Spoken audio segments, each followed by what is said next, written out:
Bueno, bienvenidos a Plural, nuestro programa semanal, los martes por Canal 4 Posadas. Este programa donde solemos hacer un análisis de la situación política, económica, a veces financiera internacional, como disparador para después terminar entendiendo cómo estas políticas terminan impactando en nuestro país, en nuestra provincia, ¿no? Esta semana, sin dudas, hay muchísima información relacionada casi toda a Latinoamérica, si no toda, aunque también hay mucha información en el resto del mundo, pero vamos a hacer un sobrevuelo con las informaciones más importantes que sucedieron acá en la región, en Latinoamérica. Bienvenido a la mesa, Hugo Escalada. ¿Qué tal, Raúl? ¿Cómo te va? Venimos diciendo en plural que esta puja muy fuerte que se está dando en el mundo, sobre todo entre Estados Unidos y el conjunto China-Rusia, es cada vez más fuerte. Y es una puja que va más allá de las cuestiones ideológicas, es una puja que tiene que ver con los recursos, que tiene que ver con el posicionamiento de cada una de estas potencias de cara al futuro. Un futuro que todos prevén complejo, porque el mundo sigue en evolución, cambiando. Sigue ampliando la cantidad de habitantes. Exactamente. Los recursos todos sabemos que son limitados. Y entonces cada una de estas potencias está pensando qué va a suceder en el mundo de acá a 20, 30 años. Y se adelanta. Y en este adelantarse va librando una especie de, yo diría, avance y retroceso continuo que tiene que ver con la geopolítica, que tiene que ver con el posicionamiento, que tiene que ver con la economía, que tiene que ver con la generación de empleos, Raúl. El desafío fundamental para cualquier presidente, sobre todo de una potencia, hoy en día es conservar empleos. La dinámica de la economía mundial, la dinámica de la tecnología, ha hecho que cada vez se necesite menos fuente de trabajo, menos empleos reales, porque la tecnificación, la electrónica y todos los últimos avances permiten hoy tener producción con menos cantidad de empleos fijos. Claro.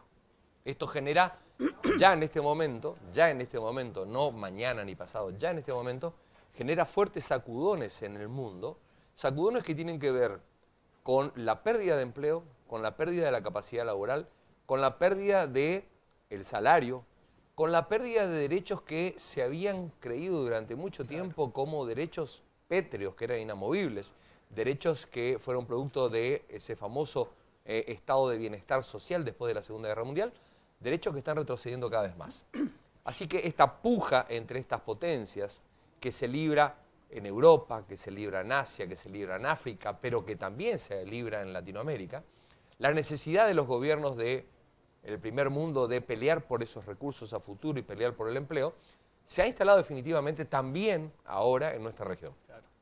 Digo esto porque antes veíamos estas tensiones como un poco más lejanas. Lejos, afuera. Hoy las vemos aquí, no le quepa la menor duda que lo que está ocurriendo en Latinoamérica obedece a esa puja de intereses, a esa puja geopolítica, y tiene que ver claramente con el desarrollo de esas políticas, con la implementación de esas políticas. Nosotros analizamos muchas veces aquí lo que ocurre cada vez que el Fondo Monetario Internacional aplica sus políticas de ajuste y de endeudamiento, cómo eso termina repercutiendo en lo social, protestas y represión que sobreviene. Pero todo este desarrollo que, si usted viene siguiendo el programa, lo venimos haciendo hace tiempo, ha tomado un giro, yo diría, mucho más acelerado en estos últimos días, porque nosotros le veníamos hablando a usted de golpes blandos. ¿Se acuerda que le decíamos que había golpes blandos? Golpes blandos decíamos cada vez que, de acuerdo a algún mecanismo institucional medio amañado, se terminaba corriendo a un presidente electo por voluntad popular. Eso no era un golpe tradicional, pero se le llama en la doctrina golpes blandos. El caso de Lugo en Paraguay, exactamente, de Dilma el caso en de Dilma Rousseff, donde la apartan de la presidencia con un impeachment, y el caso de Lugo, que corre una suerte similar aquí en Paraguay. También le hablamos a usted digo porque cuando hablamos de esto, por ahí hablamos de terminologías que por ahí le suenan nuevas, ¿no? Aparte de hablar de golpes blandos, hablábamos de lawfare. Le decíamos a usted que era esta especie de guerra jurídica que se daba cuando desde los medios de comunicación, obviamente que en connivencia con la justicia, se denuncian casos de corrupción, la justicia toma los casos de corrupción, rápidamente se detiene a quien es sospechado sin juicio previo y se lo aparta claramente de la contienda electoral. ejemplo de esto, lo que pasó Brasil con Lula. también. Hoy nos vamos a estar refiriendo también a Lula. Entonces, hablamos de golpes blandos, poníamos el ejemplo de Dilma Rousseff en Brasil, el ejemplo de Lula. Hablábamos de, claramente, el lawfare y poníamos el ejemplo a Lula. Hablábamos de represión, ¿sí? De represión y estados de sitio, y tenemos que hablar de lo que pasa en Chile actualmente. Y hablamos de golpes tradicionales. Parecía que los golpes tradicionales ya eran algo Habían que no quedado íbamos en los a... 70, claro. Parecían que las formas de los golpes tradicionales habían cambiado a los golpes blandos, al lawfare, ¿sí? A otro tipo de políticas, si se diría, más aceptables, ¿no? Pero llama mucho la atención este golpe en Bolivia. Y hay que decirlo con absoluta claridad. Yo quiero decirle a usted con absoluta claridad mi visión al respecto del tema, porque es lo que tratamos de hacer aquí en Plural. Cada vez que un gobierno democrático es elegido, a través de la voluntad popular, tiene un periodo de tiempo en el cual tiene que desarrollar su mandato. Si ese periodo de tiempo se interrumpe de una manera inconstitucional, estamos en presencia de un golpe de Estado. Si además de esto, esa interrupción es provocada por las Fuerzas Armadas, tenemos un condimento extra. ¿Por qué digo esto, Raúl? Porque se está hablando con eufemismos, se está hablando de que hay tensión en Latinoamérica, se está hablando de que ha habido crisis en Bolivia, y no se termina de definir claramente que esto ha sido un golpe. Un golpe de los tradicionales, no de los nuevos. Un golpe como ya creíamos que no íbamos a ver más. Y podemos discutir después, y podemos discutir mucho, si Evo Morales había pasado por alto un plebiscito en el cual la gente le había dicho que no quería la reelección indefinida, si las elecciones tuvieron varias urnas o no, Claro. con claramente problemas en estas últimas elecciones, pero no podemos discutir que esto fue un golpe. Y mucho menos podemos, de alguna manera, justificar el golpe diciendo, bueno, pero Evo sabía que la gente no quería reelección indefinida, Evo también manipuló las elecciones. Digo, para que termine el periodo constitucional para el cual habían elegido a Evo Morales, faltaba meses. En enero, Evo Morales terminaba. Mandato, sí. Se ha interrumpido no el nuevo periodo de Evo Morales al cual él asumiría en función de las últimas elecciones. No, se interrumpió el periodo por el cual lo habían votado para los últimos años. Hay una interrupción, esa interrupción no es constitucional, no interviene el Congreso en Bolivia, con lo cual es un golpe. Y es propiciado por las Fuerzas Armadas que salen a aconsejarle al presidente que presente la renuncie, renuncia, que presente la renuncia. Así que esto para decirlo claro. Entonces, repasemos rápidamente, mientras el señor director va poniendo imágenes, si quiere, de Ecuador, de Chile, lo que está pasando. Repasemos últimamente, porque este no es un fenómeno aislado el que usted está viendo ahora. Usted habrá escuchado que yo muchas veces le dije a usted que hay que ver la película y no la foto, ¿no? La foto del momento es el golpe a Evo Morales en Bolivia, pero a mí me gustaría arrancar en el 2009. Año 2009, golpe en Honduras. Hace poco tiempo se cumplieron 10 años de este golpe en el cual se lo saca Manuel Zelaya de la presidencia de Honduras. Del año 2009 pasamos rápidamente al año 2012. Se lo saca de la presidencia a Lugo, aquí en Paraguay. De ahí pasamos rápidamente al 2016. Se la saca a Dilma Rousseff de la presidencia en Brasil. De ahí pasamos al 2017, donde meten preso a Lula para impedir que termine llevando adelante lo que todas las encuestas decían que iba a pasar, y era que iba a ganar con absoluta mayoría en Brasil. Claro. De ahí pasamos ya directamente al 2019. Y tenemos en octubre del 2019, fíjese usted cómo se aceleran los acontecimientos. Tenemos la grave crisis con declaración de estado de sitio en Ecuador, que nosotros le contamos a usted.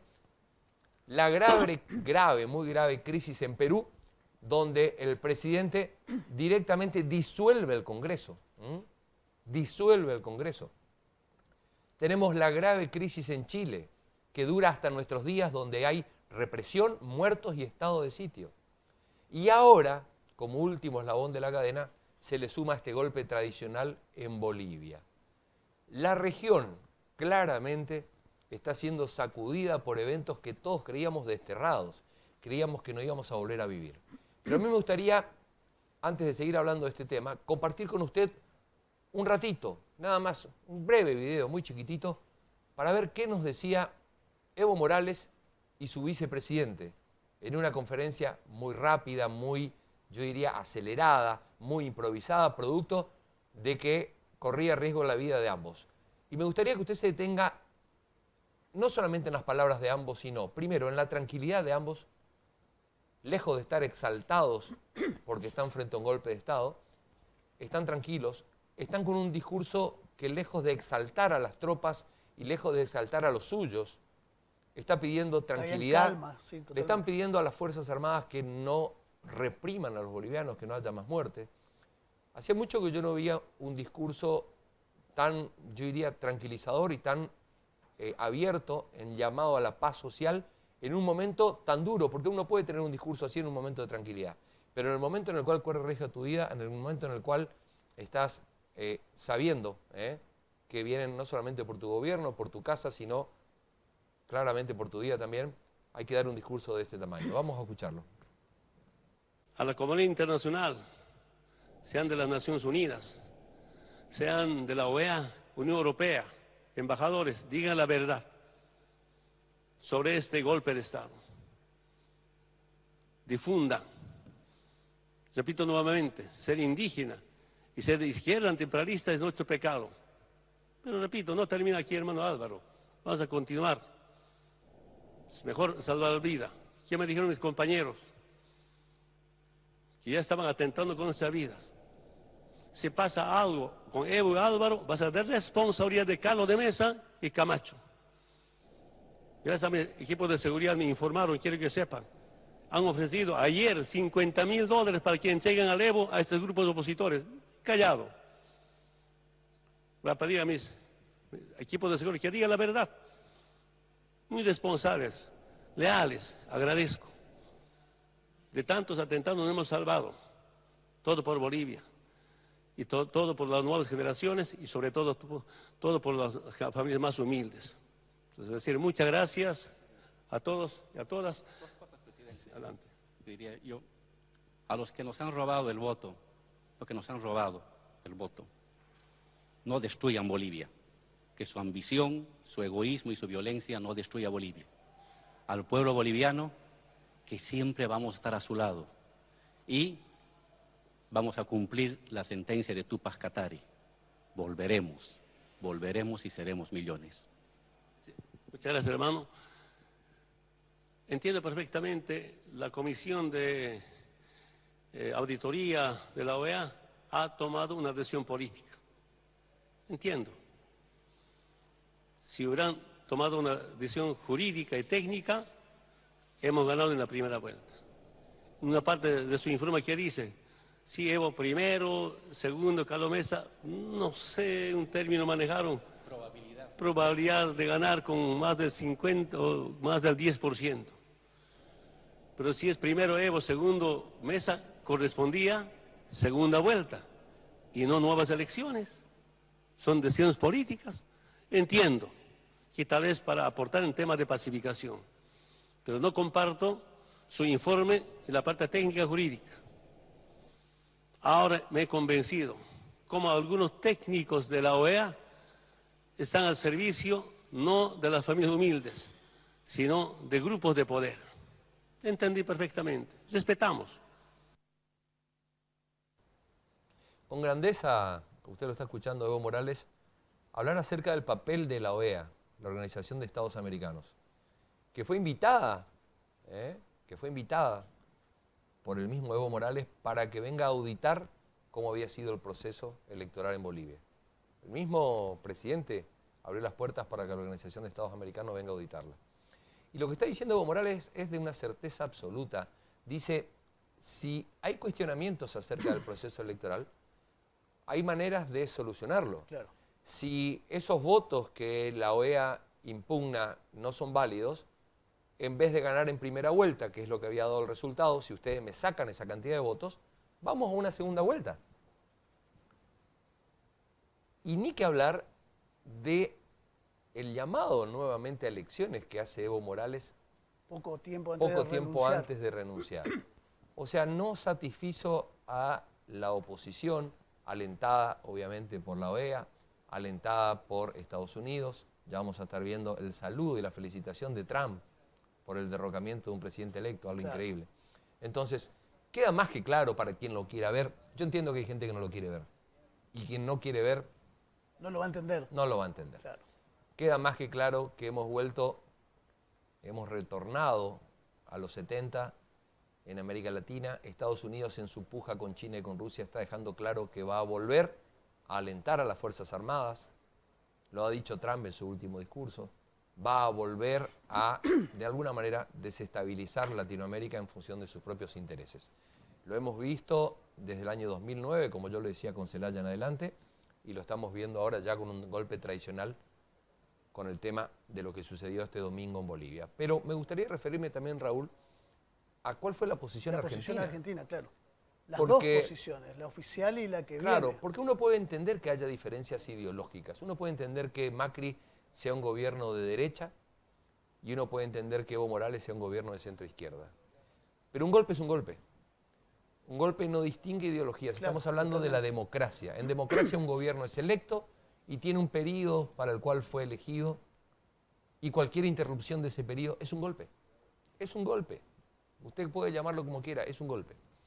Entonces sale el canciller Faurí, obviamente llevando adelante la posición del presidente Macri, diciendo que, bueno, ha habido una reestructuración en Bolivia, ha salido con muchos eufemismos. Lo cierto es que Faurí trata de evitar hablar que en Bolivia ha habido un golpe. Y cuando le preguntan y lo acorralan, dice textualmente, lo de Bolivia no es un golpe de Estado, cuando todas las evidencias muestran que es un golpe de Estado. Esto ocasionó que por primera vez en la historia diplomática de la República Argentina, algo que no tiene antecedentes, el cuerpo de diplomáticos de carrera de la República Argentina haya salido con un pronunciamiento muy fuerte, Contrario ¿sí?, al oficial. contrario a lo que está diciendo Faurí, contrario a lo que está diciendo su jefe. Han salido a decir claramente que esto ha sido un golpe de Estado. Y no solamente ha salido el cuerpo de diplomáticos a claramente diferenciarse de Faurí, sino que ha salido también Malcorra. Malcorra ocupó el lugar de Faurí durante el primer año y medio de presidencia de Macri, el mismo lugar que ocupa Faurí actualmente. Y también ha salido a decir que esto ha sido un golpe, sin ningún tipo de diferencias de ideología, sin ningún tipo de eufemismo. Malcorra dijo, esto fue un golpe, y no comparte obviamente la posición oficial del gobierno de Macri y de Faurí. Pero no solamente el Servicio Diplomático de la Nación, Malcorra, el resto de las fuerzas vivas, sino la Unión Cívica Radical. La Unión Cívica Radical, que integra el gobierno de Cambiemos, ha salido con dos pronunciamientos muy fuertes. Uno por parte del Partido Nacional y otro por parte de la Juventud Nacional, en donde salen a diferenciarse claramente y dicen, muchachos, lo que ocurrió en Bolivia fue un golpe de Estado. El primero de ellos fue Negri, diputado nacional Negri por Córdoba, que salió a decir claramente, esto es un golpe de Estado. Entonces, como vemos, la posición del gobierno queda no solamente absolutamente debilitada, claro, sino yo diría casi en ridículo, y va a urgir que Alberto Fernández, ni bien asuma, cambie la posición argentina respecto a lo que está ocurriendo en Bolivia. Alberto Fernández ya lo ha hecho, ha estado con el Grupo de Puebla en estos últimos días, se han reunido en la República Argentina, se han pronunciado. Alberto Fernández enfáticamente se ha pronunciado acerca de lo que ha ocurrido en Bolivia, calificándolo como golpe, y también ha intervenido fuertemente para procurar que Manuel López Obrador le termine otorgando el asilo político que ya le han dado a Evo Morales, que hace unas horas nada más estaba viajando. Desde las 2:30 de la tarde ya está en México. Exactamente, rumbo a México. Este es un tema que va a traer mucha cola. Usted ahora empieza a entender por qué nosotros insistentemente venimos aquí en este primer bloque de Plural, hablando de la región, de lo que ocurre en la región. Pero como el tiempo se me va, no quiero dejar de referirme, así como nos referimos a estos eventos trágicos, a un evento que fue muy grato, que tiene que ver con la libertad de Lula. Lo han liberado a Lula porque la Corte Suprema, después de cambiar 5 veces el fallo, ahora ha dicho que hasta que no esté la sentencia definitiva, Lula va a quedar en libertad. Esto es muy bueno, esto abre las puertas en Brasil para, yo diría, un retorno o un posible retorno del progresismo a la presidencia en el próximo periodo. Hay un discurso de Lula que no nos va a alcanzar el tiempo para ponerlo, Raúl, porque veo que se está agotando el tiempo aquí. Y hay también un par de cuestiones que a mí me gustaría señalar. Una nota de Eugenio Zaffaroni. Si usted lo puede googlear, Eugenio Zaffaroni ha escrito una nota muy interesante en la que hace alusión, la nota lleva por título ¿Hacia dónde van los estados en Latinoamérica? Yo creo que por ahí el señor director tiene, ahí está, ese es el título de la nota, Raúl Zaffaroni, en la que hace referencia a lo que está pasando en Latinoamérica, pero va más allá. Habla del derecho, habla de los estados, de cómo estos estados no están volviendo a un estado policial y de represión como ocurrió cuando había golpes en los 70, sino que estos estados se están disolviendo lentamente y al perder fuerza como estados están apareciendo grupos parapoliciales, están apareciendo grupos claramente marcados por los carteles, por ejemplo, en México, grupos que le detentan el poder al Estado y que eso hace que los estados sean cada vez más débiles y queden a merced del colonialismo. Incluso la iglesia evangélica. Así es, incluso la iglesia evangélica. Finalmente, habíamos desarrollado varios temas, pero nos quedamos sin tiempo, una posición que también podemos ver ahí en una foto de lo que fue la posición de Estados Unidos. Estados Unidos, el presidente Trump no solamente salió a, yo diría, saludar el golpe de Estado que han hecho en Bolivia, sino que claramente ha dicho que a partir de ahora Estados Unidos va a impulsar nuevamente al militarismo, o sea, a las Fuerzas Armadas en la región para que defiendan los valores. No sé de qué valores se está hablando, evidentemente debe estar hablando de los valores de Trump, no de los valores latinoamericanos, Claro, no de la democracia, no de la libertad de los pueblos para autodeterminarse. Hugo, bueno, como siempre quedó un montón de temas, Varios temas sin poder tratarlos, pero bueno, seguimos el próximo martes con este análisis de la coyuntura política latinoamericana en este caso. Así es. Después de la pausa, enseguida volvemos.